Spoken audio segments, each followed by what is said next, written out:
Hello there, English 307 students. Welcome to the second week of our Shakespeare class.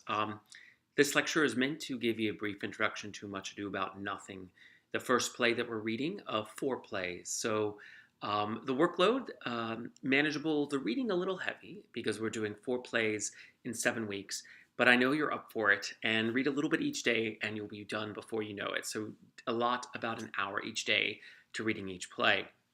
Um, Before we get started, I did want to show you something. Let me try to get this on the document camera here. This image is of Shakespeare's Globe Theater. That would be strange if you saw that in the quiz for this week, the word Globe Theater. Um, this would be the stage where Shakespeare had many of his plays. It's on the River Thames. It's in London and has been recreated there. And it's basically, if you think of the image that I was showing you, it's basically an outside amphitheater that has it's seating in multiple places. It's almost a circular seating, apertures that you can leave. A stage that's lower, and my Shakespeare professor taught me that there would be an audience member actually sitting on the stage to kind of tell the audience about the play and kind of act as an intermediary. But it feels to me very democratic. There's a circular area in the atria. It's open air, and it's where Shakespeare had many of his plays in London during his time. Of course, the original is gone, but they've replicated it in London. And we also have one in America, in the Shenandoah Valley, where I happen to be from, of Virginia, in Stanton. So there's that. So I'm not sure if I can pull up Much Ado About Nothing as I'm talking to you, but I can give you a couple of brief things that I think will help you understand and appreciate this play. So if you're looking for an action-packed play, this is not your choice, at least until the third act, when our marriage between Hero and Claudio occurs. And what you want to do is be able to differentiate the characters. For example, Leonato as the uncle of Beatrice, and Benedict and Beatrice as being the central figure or foci, at least for me, of this play, more so than the pairing we get with Hero and Claudio. So the idea would be, if you can, think about who's serving whom. Benedict would be a soldier in Claudio's army, or serving Claudio, I should say.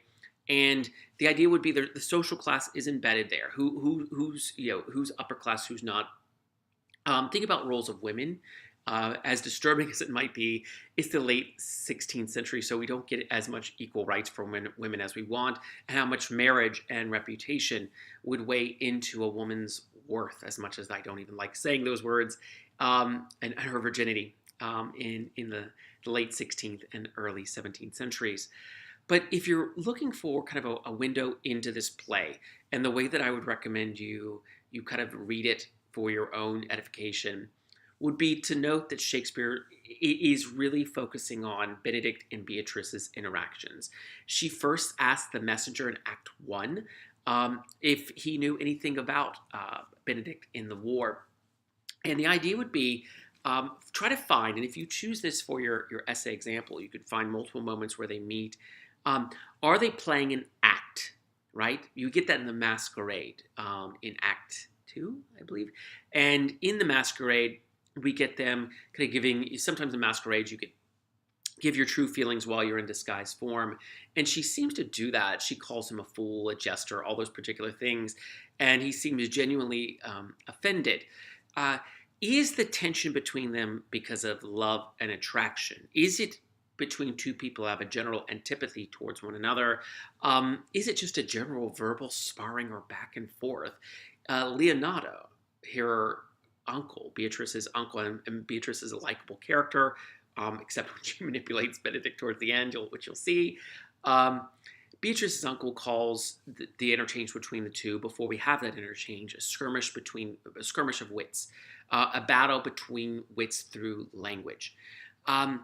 Look, when you're reading the play, it's not going to be easy. Beatrice would be the most intelligent, along with Benedict, so they're going to have the harder literary conceits, that is, the extended comparisons, or they're going to have the most difficult references that you'll have to work your way around. It's Shakespeare. Slow down. If you don't want to read the Folger Online version, find another one maybe that translates it, but the Folger Online one that I've linked is the best one for you. So use that as you read. And let me tell you a couple more things about this play.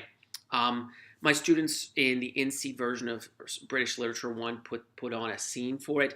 This is a comedy. We're supposed to find the interchange and exchanges and interplay between the actors edifying. And imagine moments where we're supposed to be guffawing or finding pleasure in as a 16th century Elizabethan audience. And some of that would be through these strange little side moments with Dogberry and his men.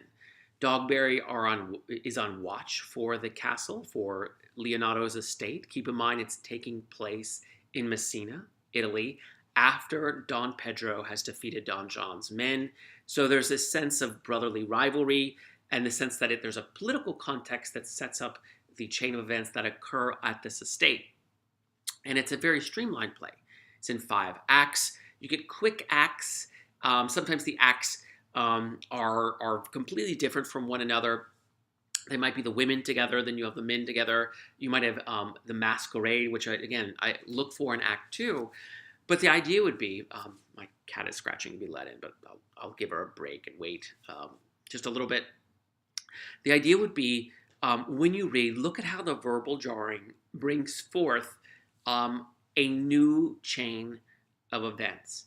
And I ask this of my students, and I presumably you're a little bit far in reading the play by now. I highly recommend you make progress and you're writing an essay on it, and you need to know the entire play by the end of the week. But presumably you know by now, or at least have started to get an inkling, that Beatrice and Benedict are supposed to get together. And Claudio and Hero, and Claudio had Don Pedro woo for him, are also in love. So you have the dual weddings, and any comedy would end with a wedding. It still happens to this day to a certain extent. You think about the tropes and the literary devices associated with comedy. There needs to be some degree of wedding. But the idea would be the exchange between the characters sets the chain of events forward. And my previous point would be that both Beatrice and Benedict, who presumably dislike one another, I want you to look at those scenes, knowing they're supposed to be together. Look at the early scenes. Is there tension of a romantic nature? You know what I'm talking about. The tension between two people who are attracted to one another, but maybe use put downs to express that. Maybe I'm reading too much into it. Maybe when she calls him, he calls her Lady of Disdain in Act 1. Maybe that's something that needs not to be read into too deeply. But there's a real tension between those two characters. I think you're going to find their exchanges interesting. But this is my thought, and when I was teaching this in CETA, I asked the same question. Could one make another person fall for someone else through trickery? Specifically through overhearing conversations, such as Benedict in Act 2, overhearing a faux conversation between Claudio, Leonato, and a couple other male members, that Beatrice has the hots for him, but is too afraid to show it and thinks he will reject her. Just from that exchange, he falls for Beatrice. And just from the same exchange that the women do to Beatrice, right? Look at the male homosocial worlds. Look at the female homosocial worlds we get here. Is it possible for one to fall for another individual, another person romantically, through overhearing a fake conversation about that person's love interest for you? I'll leave that for you to decide. A couple other things. As I said, there'll be these weird asides. You know Shakespeare doesn't get to the point quickly. So the Dogberry instances, we're just supposed to find these as comic interludes. He uses, pardon the language here, ass quite a bit. We're supposed to find that funny. We're supposed to guffaw about it. It's his name. And they're comic watchers, by the way. They're not the best people to be watching Leonato's estate.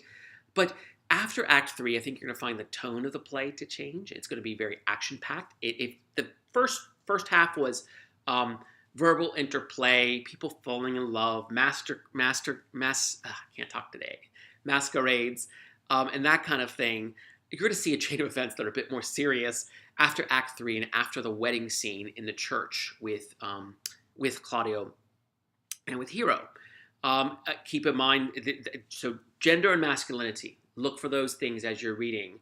And the challenge of one's manhood as a male, and the way that Beatrice manipulates Benedict to a certain extent. Um, Look at the boudoir, look at the places, look at try to figure out where we are in the estate for each scene. Are we in, for some of the conversations, we're in kind of, I would say, the bedchamber of Hero. For others, we're on the outside, kind of talking with Dogberry and the other attendants. So try to figure out where we are in that particular scene. One or two more things. Note that there's a friar. He seems to me like a deus ex machina, an individual who kind of saves a god in the machine. It used to be used in Greek plays. A figure would come on stage and literally save the chain of events. He comes out of nowhere in Act 3. I mean, he's not even introduced. And basically saves Hero. I won't go into too much detail. I want to save it for you. Notice his role in kind of moving the chain of events forward. Notice Benedict's role as well. Ask whether you forgive the men, and I don't want to give too much away for their accusations, for Claudio and Don Pedro's accusations towards Hero, and look at it in terms of both as a 21st century audience as well as an Elizabethan audience. Like, what would be our expectations of the play?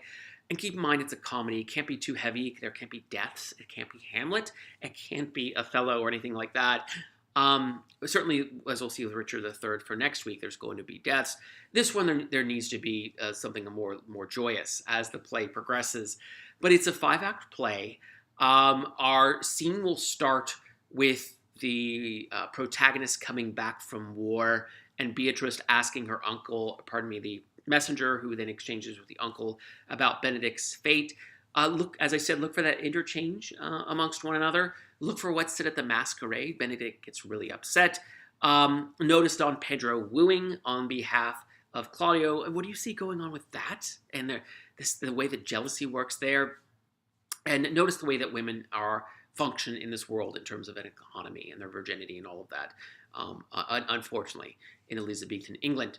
I think that's enough to whet your appetite.